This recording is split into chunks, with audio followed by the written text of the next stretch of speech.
সুপ্রিয় দর্শকবৃন্দ, আসসালামু আলাইকুম। আশা করি আপনারা ভালো আছেন। আপনারা দেশ এবং দেশের বাইরে থেকে যেখান থেকে দেখছেন সবাইকে প্রীতি সালাম ও শুভেচ্ছা আমাদের এই ইউটিউব চ্যানেলের পক্ষ থেকে। সম্মানিত দর্শক শ্রোতা, আমরা আজকে আসছি ঢাকার অদূরে উত্তরে এক জায়গায়। এখানে অসহায় দরিদ্র একটা পরিবারে তার জীবনের বাস্তব জীবনের গল্প শুনবো এবং আপনাদেরকে শোনাবো। আপনারা আমাদের সঙ্গে থাকুন। চলুন তাহলে ভিডিওটি শুরু করি। আপু, আসসালামু আলাইকুম। ওয়ালাইকুম আসসালাম। কেমন আছেন? জি আলহামদুলিল্লাহ ভালো। আচ্ছা, নামটা কি? রাইমা ইসলাম। রাইমা ইসলাম। আপু কি বিবাহিত না অবিবাহিত? অবিবাহিত। অবিবাহিত। বয়সটা কত চলে আনুমানিক? 22 বছর। আচ্ছা, আপনি বলছেন যে আপনি বাস্তব জীবনের গল্প আমাদেরকে শোনাবেন, বলবেন সেই গল্পগুলো কি বলেন? হ্যাঁ, আসলে বাস্তব জীবনের গল্প শোনাতেই তো আসছি, যেহেতু শুনতে পারছি যে আপনাদের মাধ্যমে অনেক উপকারিত হইতেছে মানুষ, ঠিক আছে। তো এর জন্য আমরা তো অনেক অসহায় দরিদ্র, ঠিক আছে। তো তার জন্য আমি আসছি যে এর মাধ্যমে যদি আমি হেল্প পাই, উপকার হয়, বা আমার গল্প শুনে যদি কারো আমার প্রতি মায়া দয়া হয়, সে আমার পাশে এসে দাঁড়ায় বা আমাকে হেল্প করে, ঠিক আছে। তো তার জন্যই আমি আর কি এই প্রতিবেদনে আসা। এই জন্য আপনি ইউটিউবের সামনে আসছেন? আচ্ছা আচ্ছা। তা বিবাহিত না অবিবাহিত যেন বললেন? অবিবাহিত। অবিবাহিত। তা বিয়ে করার চিন্তা ভাবনা নেই এই বয়সে? হ্যাঁ, বিয়ে করার চিন্তা ভাবনা তো অবশ্যই আছে। দরিদ্র আমরা, যেহেতু দরিদ্র, আর পুরো পরিবারের দায়িত্ব আমার উপরে। হ্যাঁ, যদি ওইরকম কাউকে পাই যে আমার সবকিছু জেনে শুনে আমাকে অ্যাকসেপ্ট করবে, ঠিক আছে, তো অবশ্যই আমি তাকে বিয়ে করব। পরিবারে কে কে আছে আপনার? পরিবারে 3 বোন 1 ভাই। 3 বোন 1 ভাই। 4 ভাই বোন। আচ্ছা আচ্ছা। বাবা মা আছে? বাবা মারা গেছে, মা আছে।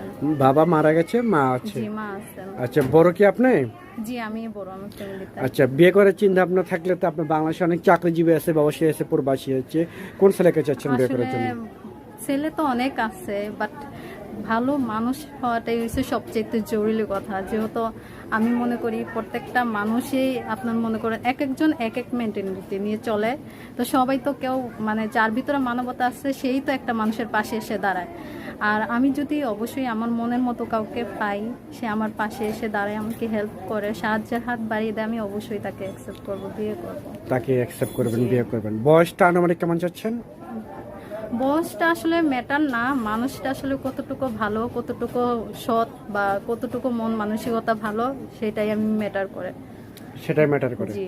আচ্ছা, এখন আপনি দর্শকদের উদ্দেশ্যে কি বলতে চাচ্ছেন? মূলত কি কারণে আপনি ইউটিউবের সামনে আসছেন? আমি আসলে আসছি যেহেতু আমার বাবা একটা অনেক বড় অপারেশন হওয়াতে, তো আমরা অনেক রেডি হয়ে পড়ছি। আমার বাবাটাও বাচ্চা নেই, ঠিক আছে। তো তার জন্যই আর কি আসছি, যাতে আমি মনে করেন, আর যেহেতু পরিবারে আমিই বড়, তো দায়িত্ব আমার উপরে। আমি আসলে, আমার অনেক কষ্ট হয়ে যেতেছে, আমার ঘর নেই, বাড়ি নেই, কিচ্ছু নেই। তো আমি চাই যে আমি দর্শকের সামনে আসছি যে আমাকে কেউ হেল্প করুক, আমাকে সহযোগিতা করুক।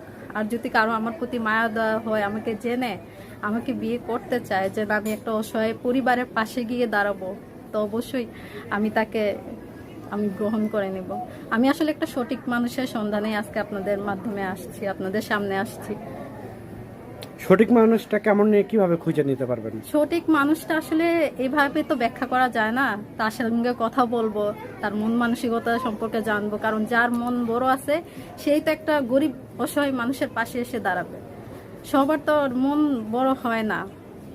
তো আসলে মানুষের ব্যবহার আচরণেই বলে দেয় মানুষটা কতটুকু সঠিক। আচ্ছা, আপনাদের বাসায় কি করেন? আমি বাসায় এখন মানে একটু এই কন্ট্রাক্টে কাজ কাম করি, তারপর বাসার কাজ করি। কিসের কন্ট্রাক্ট? মানে হলো গিয়ে যে একটু টুকটাক কাজ, মানে আচ্ছা আচ্ছা, এই ইসের যে কাজগুলো আছে না, ওগুলা। আচ্ছা, আর তারপরে কি করেন?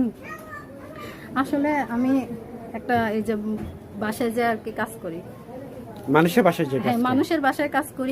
মনে করেন যে এই রান্না বান্না, যাবতীয় কাজ, কাপড় চোপড় ধোয়া, এরকম 5-6টা বাসায় কাজ করি, খুব কষ্ট করে আর কি চলি।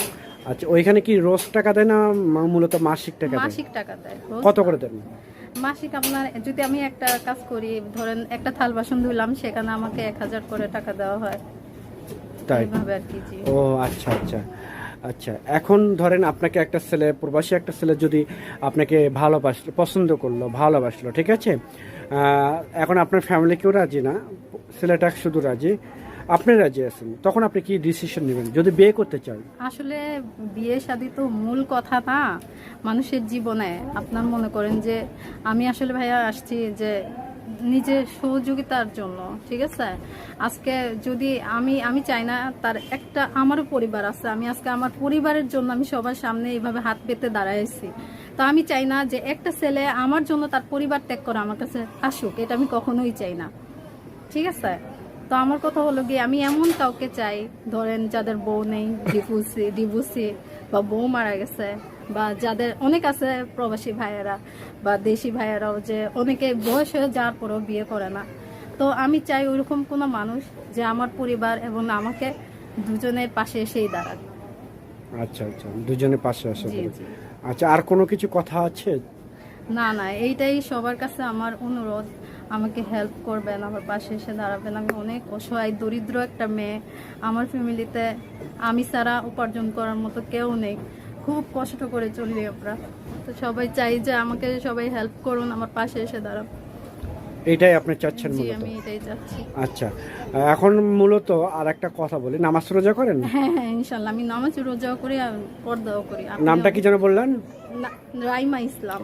রাইমা ইসলাম। জি, রাইমা ইসলাম। আচ্ছা, নামাজ কয় ওয়াক্ত বলতে পারবেন? 5 ওয়াক্ত। 5 ওয়াক্ত নামাজ পড়েন, তাই না? হ্যাঁ ইনশাল্লাহ। রোজা? রোজাও রাখি, রোজার সময়। রোজা রাখেন রোজার সময়? যে রোজা আসলে রোজা রাখি। আচ্ছা, তা এই বয়স তো কম হচ্ছে না আপনার মেয়েদের, যেহেতু 22 বছর চলতেছে, তো এর মধ্যে কি কখনো সমস্যার সম্মুখীন হন নাই কোথাও? না, সমস্যার সম্মুখীন বলতে যখন আমার বাবাটা অসুস্থ হয়ে পড়লো তারপর থেকেই সমস্যা শুরু আর কি।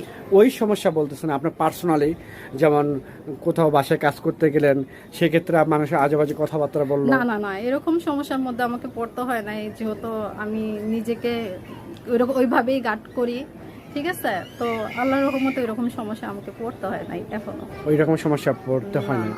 আর কোনো কিছু তো বলার নেই? না না না। আচ্ছা, ঠিক আছে রাইসা আপু, আপনাকে অসংখ্য অসংখ্য ধন্যবাদ আপনার মূল্যবান সময় দেওয়ার জন্য। সম্মানিত দর্শক শ্রোতা, আজ এ পর্যন্তই। আগামীতে আবারও দেখা হবে নেক্সট কোনো ভিডিওতে। সবাই ভালো থাকবেন, সুস্থ থাকবেন, সবাই আমাদের জন্য দোয়া করবেন। খুদা হাফেজ। হ্যালো ভিউয়ার্স, আমাদের চ্যানেলে ভিডিওটি যদি ভালো লেগে থাকে তাহলে অবশ্যই সাবস্ক্রাইব, লাইক, কমেন্ট এবং বেশি বেশি শেয়ার করতে ভুলবেন না। আল্লাহ হাফেজ।